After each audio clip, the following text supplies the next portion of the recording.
Halo Tribuners, jumpa lagi dengan saya Harvina Utami di program Berita JOS. BPOM Jambi paparkan alur uji hingga penentuan hasil sampel swab COVID-19. Lantas bagaimana sebenarnya proses pemeriksaan sampel COVID-19 hingga bisa dinyatakan positif?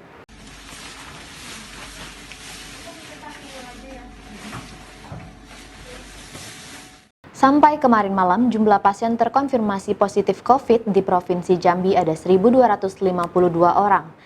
Dari jumlah tersebut ada 551 orang dalam proses, 677 orang sembuh, 112 orang suspek dan 24 orang meninggal.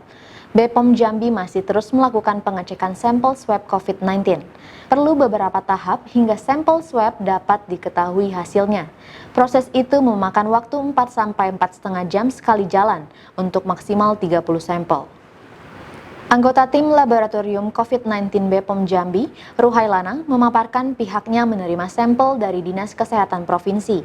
Sampel yang dikirim berupa PTM dengan surat pengantar yang sudah ditandatangani Dinas Kesehatan Provinsi Jambi. Pihak lab akan memeriksa kelengkapannya dengan lampiran all new record. Setelah itu, sampel dibawa ke gedung lantai 2 laboratorium BPOM melalui pintu istimewa khusus sampel COVID. Ruhai Lanang mengatakan pintu ini berbeda dari pintu masuk para penguji lab seperti biasanya. Tidak semua orang bisa lewat jalur tersebut. Ini merupakan jalur khusus untuk menghindari paparan terhadap pegawai lainnya karena sampel tersebut termasuk infeksius. Kemudian setelah sampel diterima, timnya akan mengekstraksi memakai alat pelindung diri lengkap. Setelah itu, sampel dibawa ke ruang ekstraksi untuk di-unboxing. Ruhai mengatakan unboxing adalah proses pengeluaran sampel kotak lalu mencocokkan dengan pengantar. Setelah itu, sampel diberi label atau kode uji yang dilakukan di ruang ekstraksi. Jika ada 30 sampel, maka butuh 2 hingga 2,5 jam pengerjaan ekstraksi.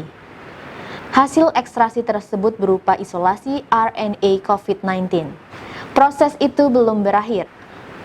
Menurut Ruhai, setelah ditemukan, hasil isolasinya disimpan dalam bentuk cup kecil khusus ukuran 1,5 ml. Sampel itu lalu didata, kemudian dibawa dari ruang ekstraksi ke ruang khusus lainnya. Ruhai Lanang mengatakan hasil isolasi dibawa ke ruang penambahan template, lalu ditambahkan dengan region-region yang telah dibuat tim lainnya. Di ruang penambahan, tim lain akan melakukan penambahan template, yaitu memasukkan hasil isolasi ke dalam region PCR. Perlu diketahui, region ini merupakan bantuan dari Kemenkes, Litbangkes, dan BNPB.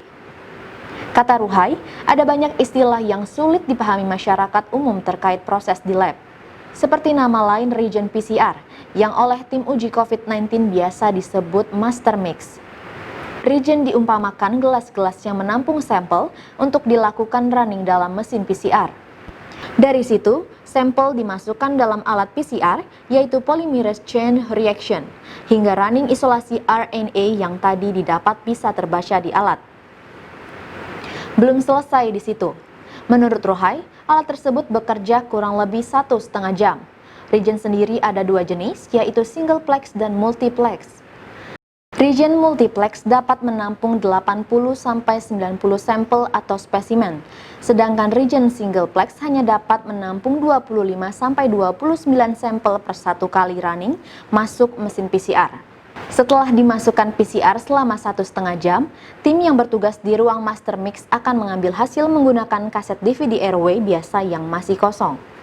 Menariknya, di sini kaset digunakan karena apabila memakai flash disk, dikhawatirkan komputer PCR kena virus. Selain itu, juga dikhawatirkan hilangnya data dan gangguan aplikasi. Ruhai Lanang mengatakan PC dan aplikasi yang dipakai pun khusus. Untuk membaca data harus melalui media kaset yang dideteksi melalui komputer. Membaca hasil running tidak lagi dilakukan di ruang master mix yang merupakan bagian dari laboratorium COVID-19, melainkan dibaca di ruangan biasa gedung laboratorium yang tidak memerlukan pemakaian APD lengkap. Ia menambahkan, suatu sampel dikatakan negatif atau positif ditentukan melalui hasil grafik di komputer. Jika ada grafik yang naik pada gen target tertentu, semisal gen target COVID-19, apabila kurva naik maka disebut positif. Ruhai mengatakan, secara keseluruhan pengerjaan sampel atau spesimen swab, mulai masuk lab hingga keluar hasil di komputer, memerlukan 4 hingga 4,5 jam. Itu pun baru satu kali running, yaitu 25-30 sampel atau spesimen yang dikerjakan. Sedangkan di BPOM Jambi, dalam sehari mesin PCR hanya mampu mengerjakan 110-120 spesimen swab karena menggunakan region singleplex. Saat ini, Kepala BPOM membentuk tim khusus yang diberi wewenang terhadap data hasil swab tersebut. Ada beberapa orang yang ditugaskan. Setelah dianalisa, dokter spesialis dari Labkesda Provinsi Jambi akan dilanjutkan tim khusus data untuk mendata. Data tersebut dibuat dalam format PDF.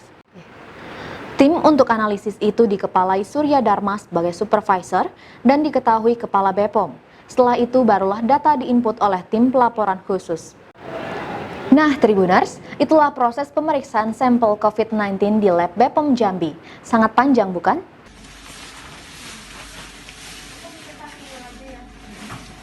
Demikian berita JOS hari ini, kita jumpa lagi di berita aktual selanjutnya. Salam Tribun.